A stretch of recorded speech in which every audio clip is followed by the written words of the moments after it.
মা কি হয়েছে?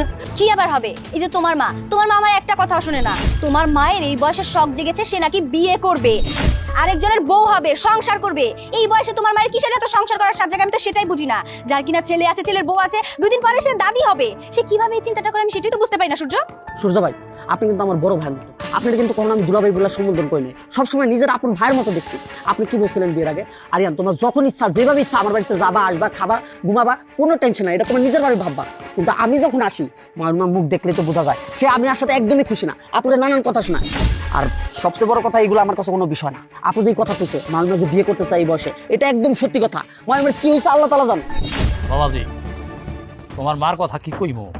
এই বাড়িতে আসার পর এই যে আমার মায়ের মুখে যা শুনতেছি আর তোমার মার কার্যকলাপ যা দেখতাছি, মোটেও ভালো না। তুমি তো আমার ফোন করে কইতা, আব্বা আপনি আমার বাড়িতে যাইয়ে, আপনার মাইয়াটা আছে, আমার মা আছে, ওইখানে আপনি গিয়ে বেড়াইয়ে।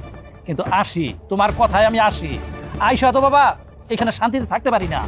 তোমার মার আজে বাজে কথা শুনলে মনে চায় যে ওই মুহূর্তে আবার চলে যায়। ভাইজান, আমি আপনার সত্যটা খুলে কইতেছি। এই যে ভাবি সাহেব দেখতেছেন, ভাবি সাহেবের বাপে ভাইয়ে আমার উপর অনেক অত্যাচার করে। আমার কাছে তো টেলিফোন নাই যে আমি আপনার ফোন করে কমু। জানেন ভাইজান, ভাবি জান না আমার ঠিক মতো বেতনও দেয় না। আমি চলে যেতে চাইছিলাম, কিন্তু খালাম্মার মুখের দিকে তাকায় আমি আর যাইতে পারি নাই। আমি খালাম্মারে কইলাম, খালাম্মা আমার একটা ফোন করার সুযোগ করে দেন, আমি ভাইজানের সব কিছু জানাই। কিন্তু খালাম্মা আমারে কইলো, মারে জানাই কি হবো, আমার ছেলেটা দূরে থাকে, যদি টেনশন করে একটা অসুখ বিসুখ করে যায় তখন ওরা কেটে দেখবো।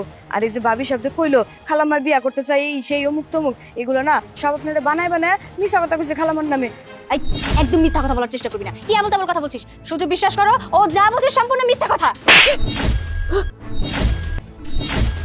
ওরা যা বলছে মিথ্যে বলছে না, আর তুই যা বলছিস সব সত্যি। তোর ভাই যা বলছে সব সত্যি, তোর বাবা যা বলছে সব সত্যি। আমাকে বোকা পেয়েছিস তুই? আমার মায়ের সম্বন্ধে যা খুশি তাই বলে যাবি? এই, তোকে আমি কেন বিয়ে করছি জানিস? শুধু আমার মায়ের জন্য। আমি প্রবাস চলে যাব। আমার মাকে দেখে শুনে রাখার জন্য একজন মানুষ দরকার। আমার মা বললো, বাবারে আমি একটা সুন্দর ভালো মেয়ে পেয়েছি, এই মেয়েটাকে আমার বাড়ি বউ করতে চাই। আর আমি মায়ের কথা শুনে তোকে বিয়ে করেছিলাম, তোকে এবারে বউ করেছিলাম।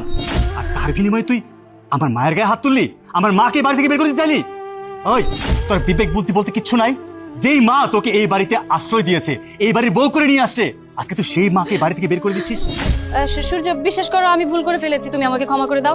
আসলে তোমার মায়ের নামে একটু ইনিয়ে বিনিয়ে তোমার কাছে মিথ্যা কথা বলেছি আমি নিজে বাঁচার জন্য। প্লিজ সূর্য, তুমি আমাকে ক্ষমা করে দাও। ক্ষমা?